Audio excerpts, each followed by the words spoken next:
नमस्कार दोस्तों, मैं आचार्य रविंद्र अध्यात्म अवर्निश पर आपका स्वागत करता हूं। दोस्तों, आज का विषय है वास्तु शास्त्र का ही उपयोग आप घर निर्माण में क्यों करें, इसकी क्या आवश्यकता है। बिना वास्तु शास्त्र का उपयोग करके भी व्यक्ति सुखी रह सकता है।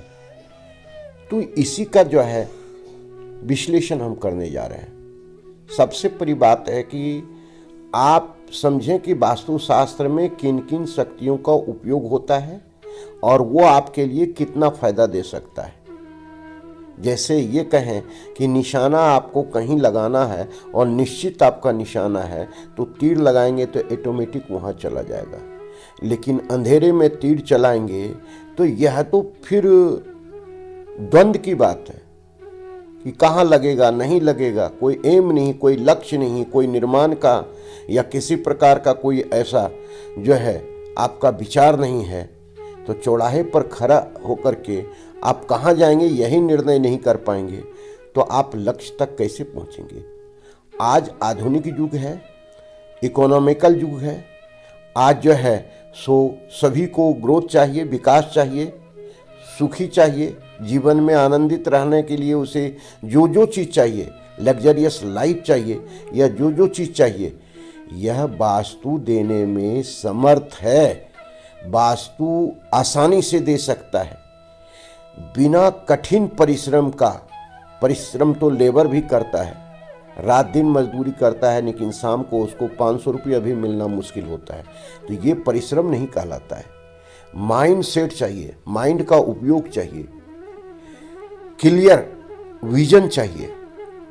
अब आते हैं कि वास्तुशास्त्र ये कैसे देता है। वास्तुशास्त्र 5 तत्व के एनर्जी पर आधारित है। आप जानते हैं कि पूरी ब्रह्मांड का निर्माण 5 तत्व से हुआ है। हमारा शरीर भी 5 तत्व से है। तो जब हम घर बनाते हैं तो इसी 5 तत्व का अगर सही उपयोग कर लेते हैं तो हम उसमें जो भी व्यक्ति रहने वाले हैं सुखी रहेंगे, आनंदित रहेंगे, निरंतर जीवन में विकास करते रहेंगे। यह तो एक बिल्कुल जो है सो सर्वविदित बात है। अब 5 तत्व का संतुलन कैसे हो, जैसे जिस तरह से आप जानते हैं कि शरीर में 5 तत्वों का असंतुलन होने से बीमारियां हो जाती है, उसी प्रकार, ठीक उसी प्रकार अगर आपके घर में 5 तत्व असंतुलित है तो वह घर बीमार हो जाता है और उसमें रहने वाले व्यक्ति भी बीमार हो जाते हैं। और बीमारी जो है महासुरसा की तरह है जो लोगों को, परिवार को निगल जाता है।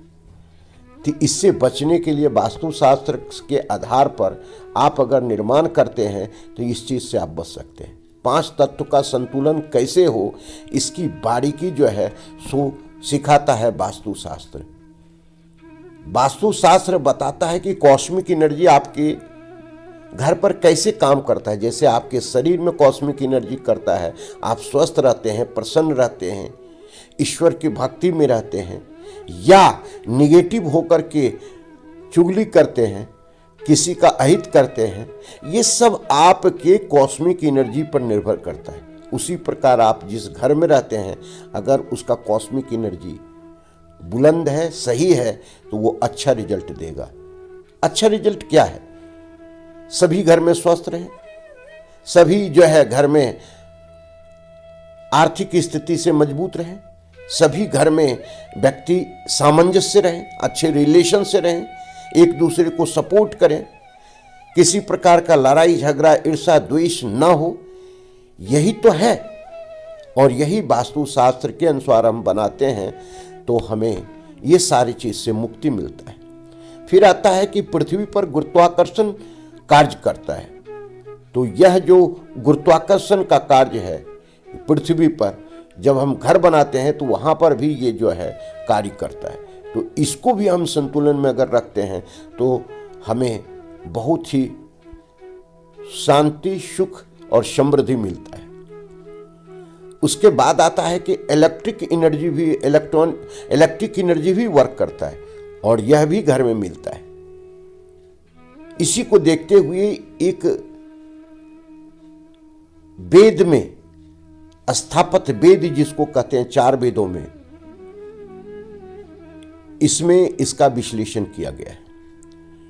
जब वेद में सारी बातें हैं तो जो हमारे दृष्टा ऋषि थे, इन्होंने वेद में वे सारी बातें ही दृष्टिगत करके, देख करके अपने दिव्य दृष्टि से लिखा है, ताकि आने वाले इस धरती पर, सृष्टि पर सारे जो जनमानस हैं सुख शांति के साथ रह सकें।